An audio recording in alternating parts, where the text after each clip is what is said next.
tardes tengan todos los asistentes a este tiempo de Edificando los Santos. Bienvenidos los presentes y bienvenidos los que nos ven por YouTube.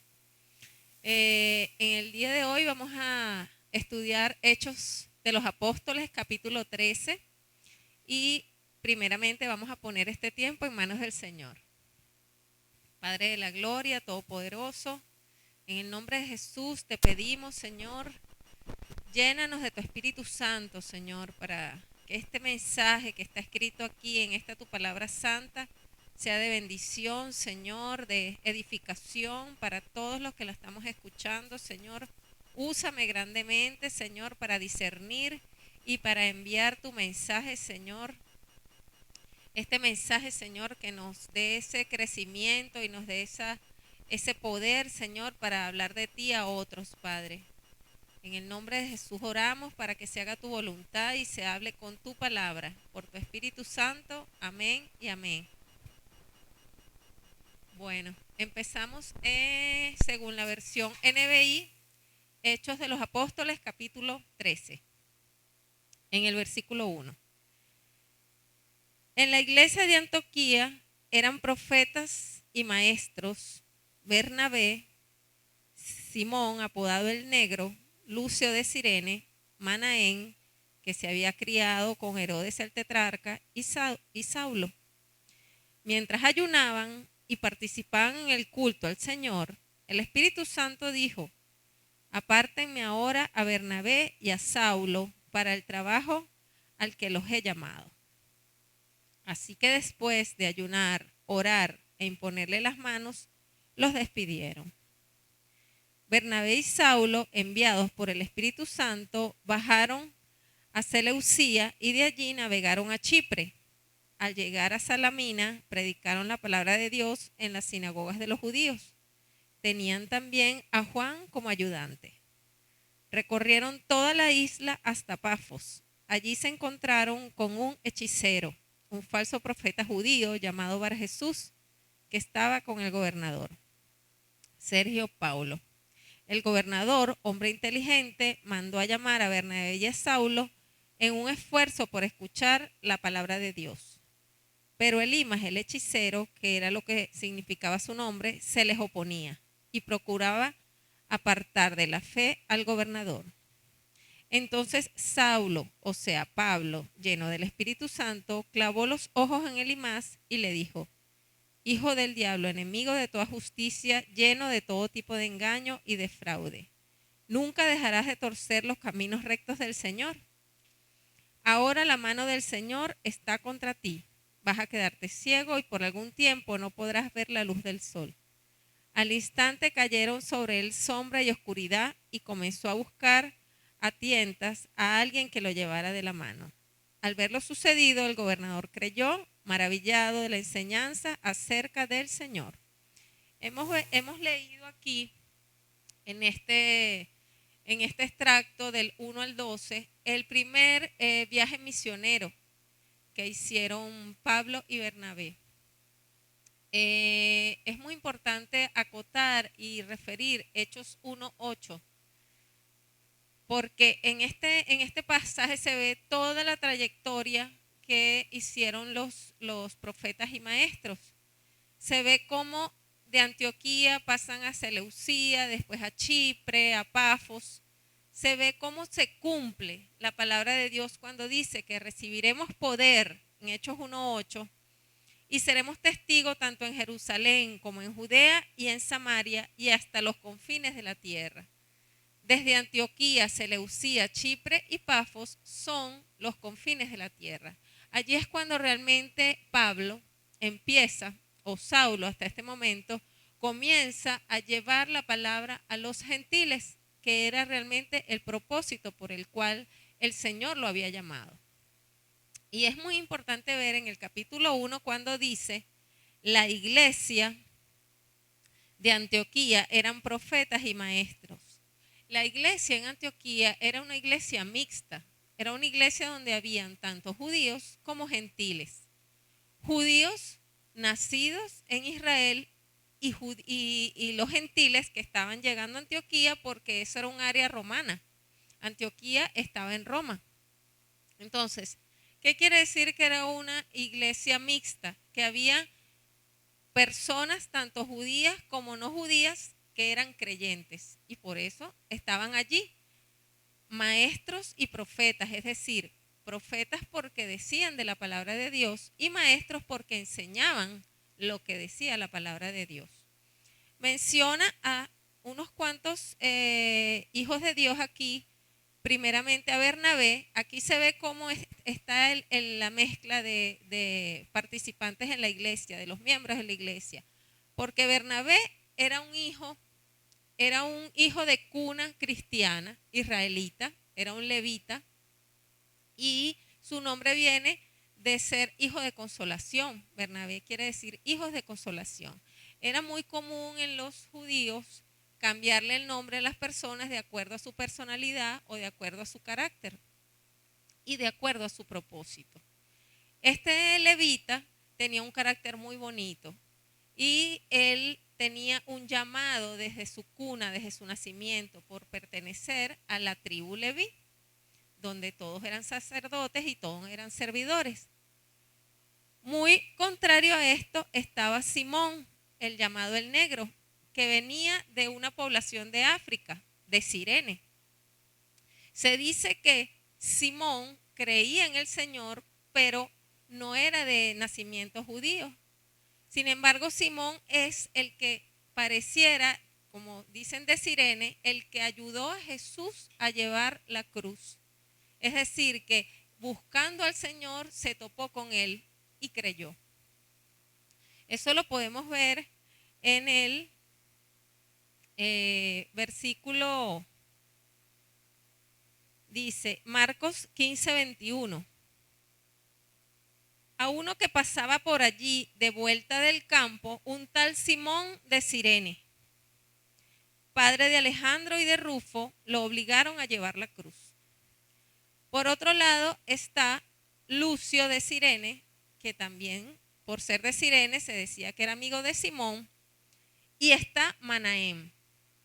Fíjense, Manaén dice que es criado por Herodes. No es redundante ni es exagerado decir de dónde procedían los apóstoles o de dónde procedían con quienes se habían criado.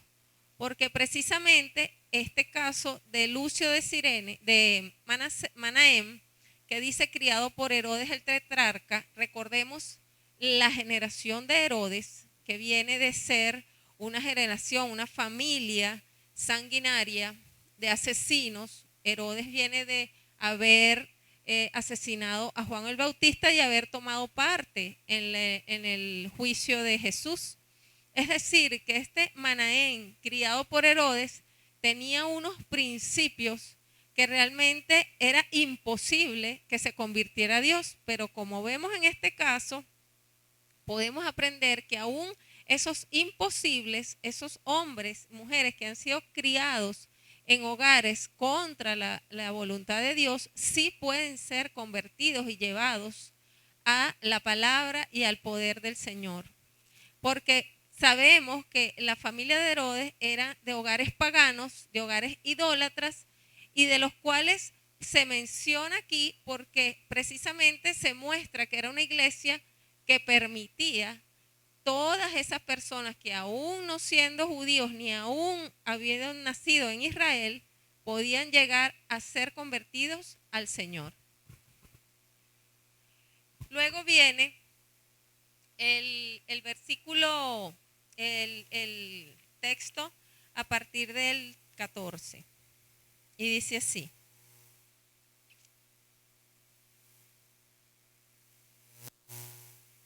Bernabé y Saulo, enviados por el Espíritu Santo, bajaron a Seleucía y de allí navegaron a Chipre. ¿Qué quiere decir enviados por el Espíritu Santo? Que allí había oración. Cuando nosotros estamos reunidos en el nombre del Señor y estamos ayunando, estamos orando y estamos predicando y escuchando su palabra, el Espíritu Santo viene y revela cuál es el propósito para cada uno de nosotros. Solamente reunidos, solamente orando y ayunando, fue que el Señor reveló cómo era Pablo y Bernabé los que iban a hacer el viaje misionero. ¿Qué quiere decir esto? Habían muchos orando, pero el Espíritu Santo se reveló y dijo, es Pablo y Bernabé. A veces nos hacemos esas preguntas, ¿por qué yo no hice esto y por qué aquel sí lo hizo? Pero es el Espíritu Santo el que ordena. El Espíritu Santo es el que nos ministra, el que nos indica qué hacer. Y solo en ayuno, en oración y en la lectura de la palabra es que podemos recibir esa guía.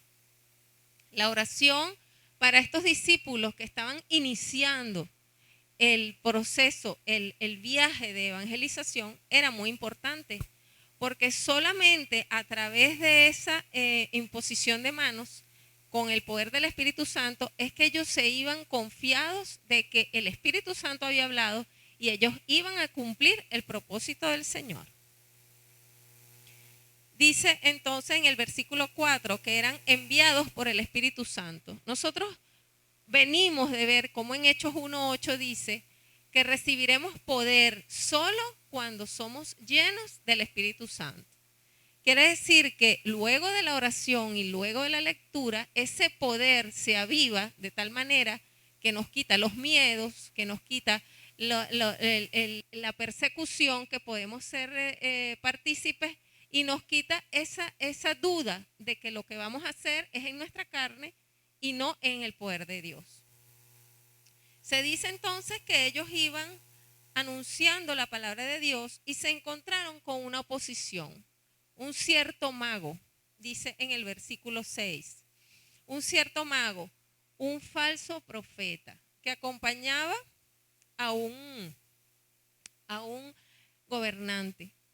Eso siempre va a suceder. Cuando nosotros vamos a llevar la palabra de Dios, siempre va a haber oposición, bien sea de una persona que está allí cerca, escuchando, oposición incluso en nuestros pensamientos, oposición o influencia que tiene esa persona de otro que no está según la voluntad de Dios. Y en ese momento Pablo le dice con el poder del Señor que está trastornando los caminos del Señor y lo reprende. Versículo 7 vemos cómo lo reprende y le dice que va a quedar ciego, y efectivamente queda ciego, porque el Señor había dado a los apóstoles esos prodigios, esos milagros, para poder ser testigos, los que lo escuchaban, de que había un poder en los apóstoles para poder reprender todo aquello que se obstaculizaba de llevar el mensaje de Dios. Entonces dice que los prodigios en ese momento, al ser vistos por el gobernante se impacta y cree.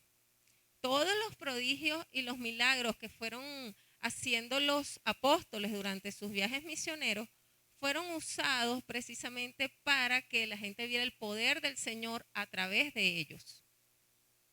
Entonces vemos aquí, continuamos, vamos al versículo 13, dice, Hechos 13, versículo 3, versículo 16, dice así: Pablo se puso en pie, hizo una señal con la mano y dijo: escúchenme, israelitas, y ustedes los gentiles temerosos de Dios. Fíjense cómo allí confirma que era una iglesia mixta, que habían tanto israelitas como gentiles. Y comienza en el versículo 17, dice: el Dios de este pueblo de Israel escogió a nuestros antepasados y engrandeció al pueblo mientras vivían como extranjeros en Egipto. En este momento vemos cómo Pablo comienza a tomar de aquel mensaje que Esteban comenzó justo antes de que lo apedrearan. Comenzó a hablar de los antepasados de Israel y comenzó a decir que con gran poder sacó el Señor de aquella tierra y soportó su mal proceder. Fíjense esa equivalencia que está diciendo en ese momento Pablo. cómo el pueblo de Israel era protegido por el Señor, pero el Señor, y la palabra dice, lo soportó. ¿Por qué? Porque el pueblo iba en constante queja y en constante indicativo de que estaban muy incómodos, aún siendo bendecidos, provistos por el Señor. La palabra dice, luego de destruir 7 naciones en Canaán, dio a su pueblo la tierra de ellas en herencia. Y todo esto duró unos 450 años. ¿Qué quiere decir esto? La palabra aquí nos está hablando de la época antes de Cristo, una época en la que los mismos israelitas conocían, los mismos israelitas sabían de la palabra de Dios, pero aún así la rechazaban, aún así dudaban de que era Dios el que estaba obrando en el sacar a ese pueblo de Israel. Dice que, la palabra dice que en ese momento entra el rey Saúl, dice, tras destruir a Saúl, les puso por rey a David, de quien dio este testimonio.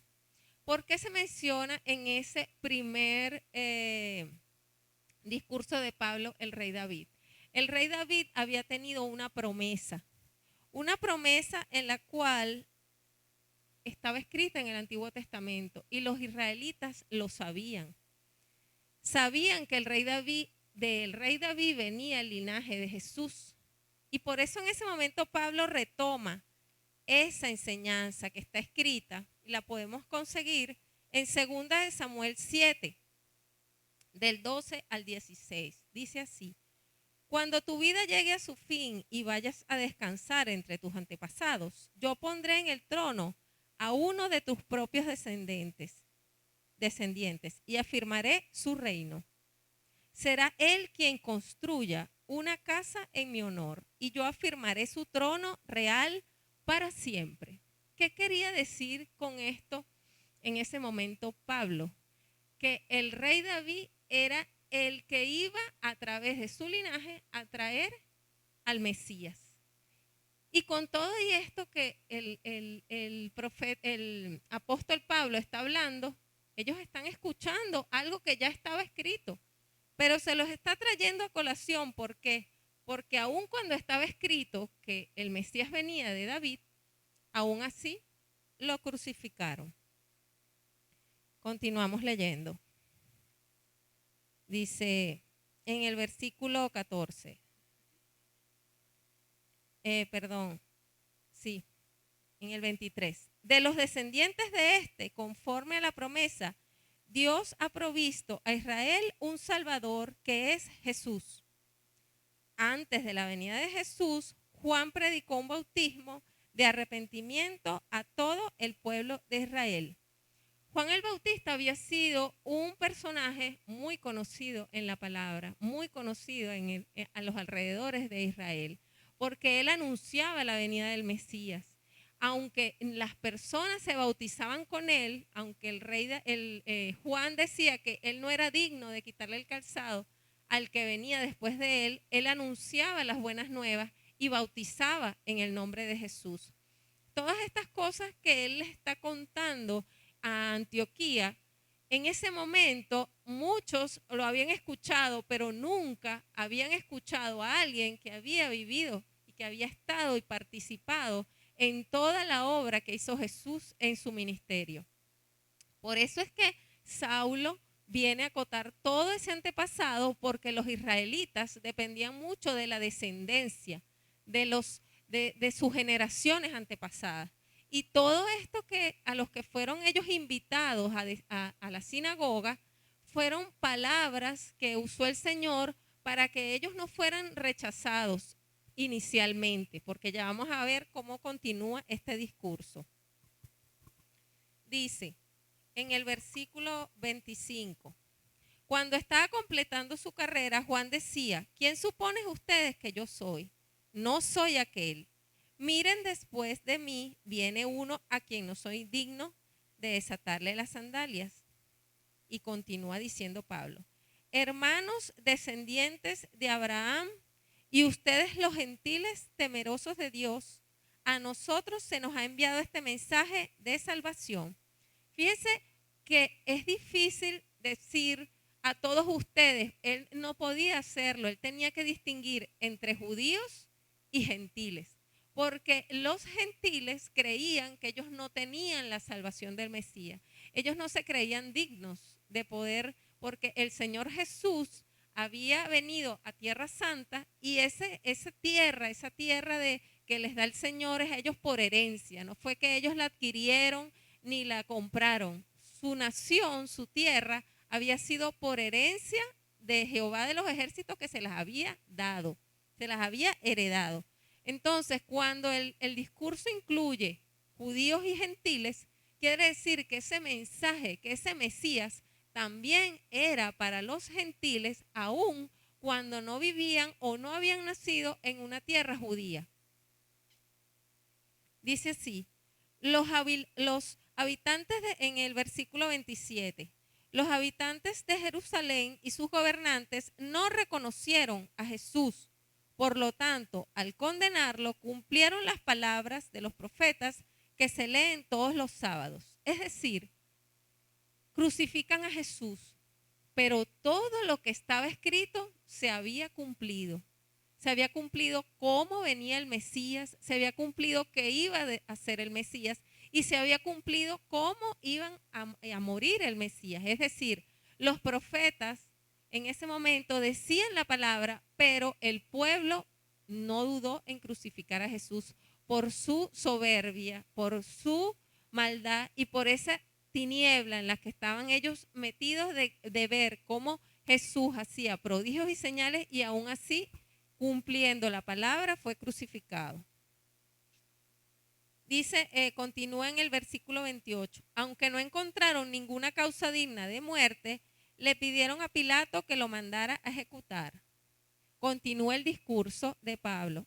Después de llevar a cabo todas las cosas que estaban escritas acerca de él, lo bajaron del madero y lo sepultaron. Y aquí viene lo más importante del discurso de Pablo, en el versículo 30. Pero Dios lo levantó de entre los muertos. Fíjense qué necesario es hablar de la muerte y resurrección de Jesús. Todo el mensaje que había dado Pablo antes de mencionar este hecho fue para decir que había un propósito maravilloso. El Señor iba a resucitar. Este es el hecho que marca la diferencia entre un profeta más y el Mesías. Solo en la resurrección era que iban a ver el poder. Entonces, fíjense, dice en el versículo 38, en el versículo 37, continuamos. Dice, durante muchos días lo vieron los que habían subido con él a Galilea y Jerusalén, y ellos ahora sus testigos ante el pueblo. Nosotros les anunciamos a ustedes las buenas nuevas. Dice, ¿por qué son buenas nuevas? Porque todo lo que estaba escrito se cumple, y no solamente eso, el Mesías en quien ellos estaban esperando había resucitado, y el poder que daba la resurrección para ellos no era otro más que ver que se cumplía la promesa de decir que el único que iba a limpiar los pecados era el que venciera la muerte, porque solo a través de esa muerte su sangre iba a limpiarnos de pecado. Porque los judíos tenían una práctica que era que anualmente sacrificaban corderos y eso hacía el perdón de pecados por las familias. Pero en este momento viene a decir que solo a través de la muerte del Hijo de Dios, solo a través del Cordero Santo, es que se pueden limpiar y perdonar los pecados de una vez y para siempre.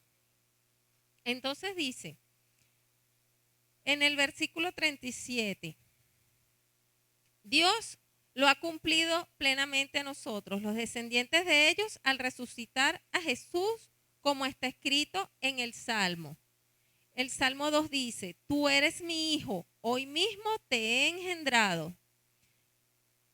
Dice en el Salmo 34, Dios lo resucitó para que no volviera jamás a la corrupción. ¿Qué quiere decir? Jesús resucita, vence la muerte y su cuerpo queda perfecto, puro y santo. ¿Qué quiere decir? Que no vio corrupción, que no fue consumido de gusanos, que el Señor Jesús asciende vivo y estando vivo y resucitado estuvo con los apóstoles, compartió con muchos y aún así se deja ver por todos, asciende vivo en la presencia de ellos para demostrar que solamente el sacrificio de Jesús fue perfecto para que ascendiera al cielo y lo resucitara y estuviera vivo y presente ahorita en la presencia de Dios. Ok, dice entonces en el versículo 34, Dios lo resucitó para que no volviera jamás a la corrupción. Así se cumplieron estas palabras. Yo les daré bendiciones santas y seguras prometidas a David. Aquí se está cumpliendo. Jesús venía de José y José venía del linaje de David. Por eso dice en otro pasaje, no permitirás que el fin de tu santo sea la corrupción, es decir, la resurrección venció que los gusanos se comieran el cuerpo de Jesús. Continuamos en el 36. Ciertamente David, después de servir a su propia generación conforme al propósito de Dios, murió, fue sepultado con sus antepasados y su cuerpo sufrió la corrupción. Es decir, David tenía un propósito, pero igualito como todos nacemos y vamos a la sepultura y nuestro cuerpo es comido por gusanos. Aquí resalta la resurrección. ¿Por qué? Porque en la predicación sin resurrección no hay salvación. Es muy importante para nosotros los que evangelizamos enfatizar que el único vivo que no ha visto corrupción es el Señor Jesús. Dice, continuando en el 38, por tanto, hermanos, sepan que por medio de Jesús se les anuncia a ustedes el perdón de pecados. Por supuesto, toda esta anterior enseñanza que tenían los judíos de la ley, que era de condenación, era imposible cumplir la ley. Por eso el perdón de pecados viene a través solamente de Jesucristo, porque no hay uno que sea capaz de cumplir toda la ley. No hay uno que no haya pecado. Por eso es que el perdón de pecados solamente viene a través de la gracia. La gracia, el perdón inmerecido. ¿Ok? Viene entonces al 40 y dice, el 39. Ustedes no pudieron ser justificados de esos pecados por la ley de Moisés, pero todo el que cree es justificado por medio de Jesús. Solamente creyendo que Jesús fue levantado de entre los muertos y que tus pecados son limpios por su sacrificio, es que vamos a ser justificados. Jesús nos justifica de nuestros pecados. Entonces aquí viene una advertencia en el versículo 40. Tengan cuidado, no sea que les suceda lo que han dicho los profetas. Miren burlones, asómbrense y desaparezcan. Estoy por hacer en estos días una obra que ustedes nunca creerán, aunque alguien se las explique. Aquí está el apóstol Pablo refiriendo a Habacuc. Habacuc era un profeta en el cual refiere en ese momento Pablo, porque lo que les está diciendo allí es, estamos aquí predicándole la palabra de Dios y ustedes no la van a creer. Y le está diciendo, aunque alguien se las explique, no la creerán. Todo el mensaje de Pablo está escrito en el Antiguo Testamento y todos los que allí estaban sabían que lo que estaba allí diciendo Pablo era cierto, porque todos ellos incluso desde muy niños se sabían la palabra del Antiguo Testamento. Dice en el 42, al salir ellos de la sinagoga, los invitaron que el siguiente sábado les hablara más de esas cosas. Pero cuando se disolvió la asamblea, muchos judíos y prosélitos fieles acompañaron a Pablo y a Bernabé, los cuales en su conversación con ellos les instaron a perseverar en la gracia de Dios. fíjense algo, había oposición porque estaban los judíos, pero también había los que creyeron. La mayoría de los que creyeron eran gentiles. Porque realmente el mensaje y el propósito por el que Saulo se convierte es eso, para llevar el mensaje a los gentiles. Dice que les insta a que perseveren, porque no es solamente escuchar la palabra de Dios, creer en el perdón de pecados a través de la muerte y resurrección de Jesús. Es estudiar la palabra. Perseverar quiere decir allí, manténganse en comunión con el Señor. Oren, escudriñen las Escrituras. Es una advertencia que les dice a través de Habacuc, pero a los que creen les dice, perseveren. Perseveren porque hay muchas promesas escritas para ustedes. Dice luego en el versículo 45, pero cuando los judíos vieron las multitudes, se llenaron de celos y contradecían con maldiciones lo que Pablo decía. Siempre, hermanos, siempre vamos a encontrar oposición. Principalmente aquí, cuando los judíos creían que ellos eran los únicos que tenían la verdad, que ellos eran los únicos que iban a ser bendecidos porque estaban esperando un Mesías, no creyeron en Jesús, no creyeron en ese Jesús humilde, no creyeron en ese Jesús piadoso, sino que ellos estaban esperando un rey que les diera libertad sobre ese pueblo romano que los estaba gobernando con maldad. Por eso los judíos rechazaron a Jesús, porque Jesús no vino con oro a que lo sirvieran. Jesús vino a servir, a perdonar y a estar con su pueblo, a llevar el mensaje a todas las personas y sobre todo a aquellos que reconocían sus pecados y se arrepentían. Por eso es que Juan el Bautista decía, arrepiéntanse. Solamente a través del arrepentimiento y no del orgullo ni de la soberbia es que podemos ver la mano del Señor dándonos esa salvación y dándonos el perdón de ese pecado del cual nos estamos arrepintiendo. Continuamos. Dice en el 46, Pablo y Bernabé les contestaron valientemente, era necesario que les anunciáramos la palabra de Dios primero a ustedes, a los judíos. Como la rechazan y no se consideran dignos de la vida eterna, ahora vamos a dirigirnos a los gentiles. Así nos los ha mandado el Señor. Te he puesto por luz para las naciones. Y eso se los digo a ustedes como iglesia. Se los digo en el nombre de Jesús. Te he puesto por luz, les dice el Señor, para las naciones, a fin de que lleves mi salvación hasta los confines de la tierra.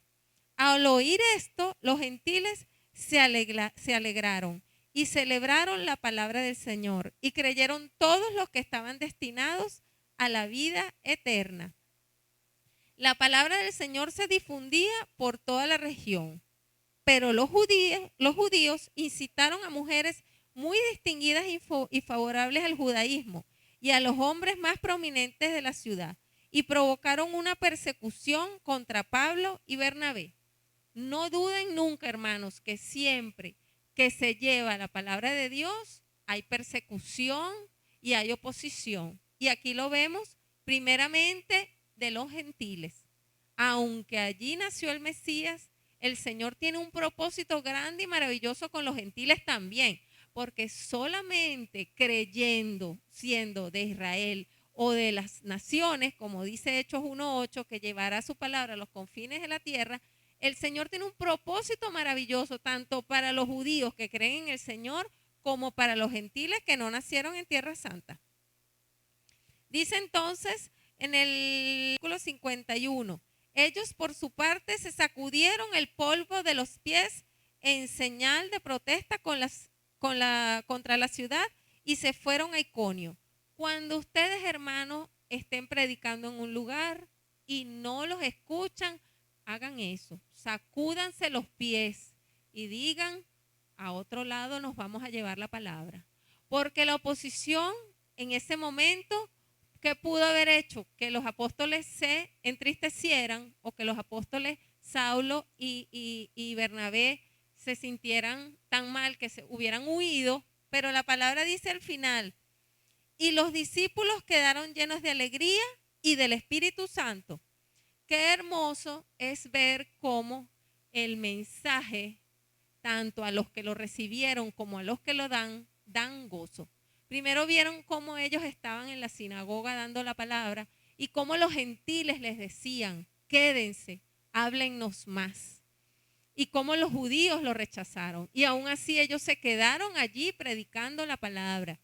Y dice al final, llenos de alegría y gozo.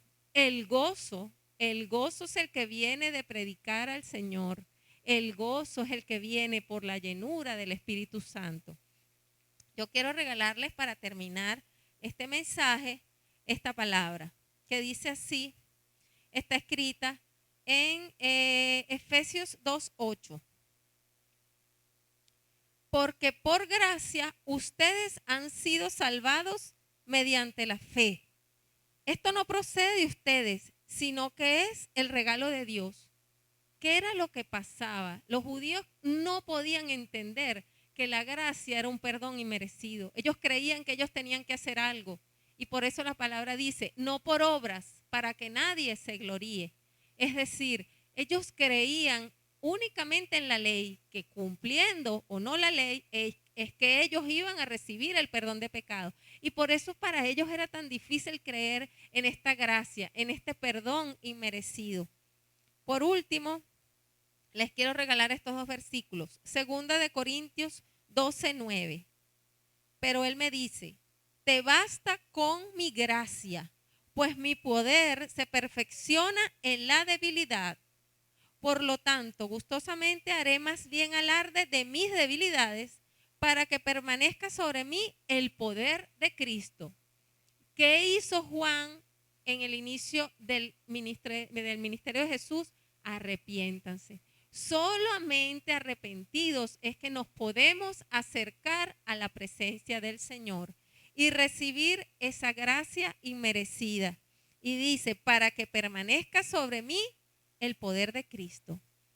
Vamos a cerrar con este que dice en Hebreos 4:16.